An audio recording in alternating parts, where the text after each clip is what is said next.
It means so much to me to be back here with you, and I am so grateful for how you continue to support with your prayers, your kind words, for your love and passion for St. Rose, and for spearheading this very important effort. To come back here together for this Golden Roses ceremony, I think was very touching, and we challenged classes of 71 and 72 to raising $10,000, and we did better than that, and the other classes did excellent as well. It's been nice to be with a class of 71 and 72. We didn't live in the dorm. We lived in the Victorian houses with the freshmen and sophomores. So some of our little sisters were here, which was kind of fun too. We had been a close class prior to this reunion. In 2005, for our 35th reunion, we started something called Project 70, which was a fundraising effort to fund internships for St. Rose students, to open up the doors for St. Rose students, to have internships around the country. So we were already united to begin with. We had, it's not like we just started from scratch. We started many, many years ago.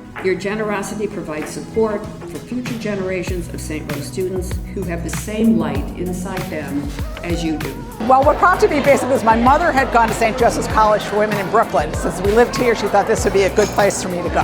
What was special about it was the friendships that I made and the support we had for one another. The atmosphere was very personal, very friendly, and very supportive. I knew I wanted to go to college. I lived in Massachusetts at the time. Then when I visited the campus, I liked it. I taught for over 35 years. I taught English, but then I focused more on Spanish. I had great teachers. I had some wonderful professors here. The class of 70 was great in many, many ways. We changed a lot of things on campus. We were the last class of all women.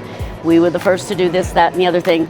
And we have people in our class that have been incredibly successful in their professional life. The different issues, but just as turbulent back when we were in school as it is now. We were all marching every day against the Vietnam War. But the thing was, the women I went to school with were such a hoot. We were having so much fun last night talking about all the crazy things that people used to do, and they're all the same. I mean, it's 50 years later, but they're still funny, they're still vibrant. When we came to St. Rose, there was still a dress code. We could not wear pants.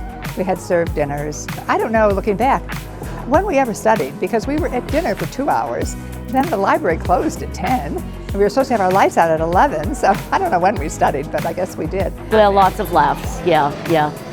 We stayed up way too late a couple of nights, and they were really special moments. There are times in your life that we were really growing and changing and becoming women. It's a lot of buildings, but and I like to see that they've got a lot more of the neighborhood, and they've really taken good care of it and fixed the places up. The campus looks great. For example, St. Joseph's Hall looks beautiful. So really, they're doing a lot of nice work here with the college. Kathleen and I have had a great time calling and emailing, and several people said to me today, if I hadn't heard from you 10 million times, I probably wouldn't have come. So it was fun. We've had a good time doing it, and we expect to continue. We're not going to stop. The joy of feeling that connection that you were back home. You've left a path here at St. Rose that future students will come and be able to follow, finding ways to help them to discover their own unique direction.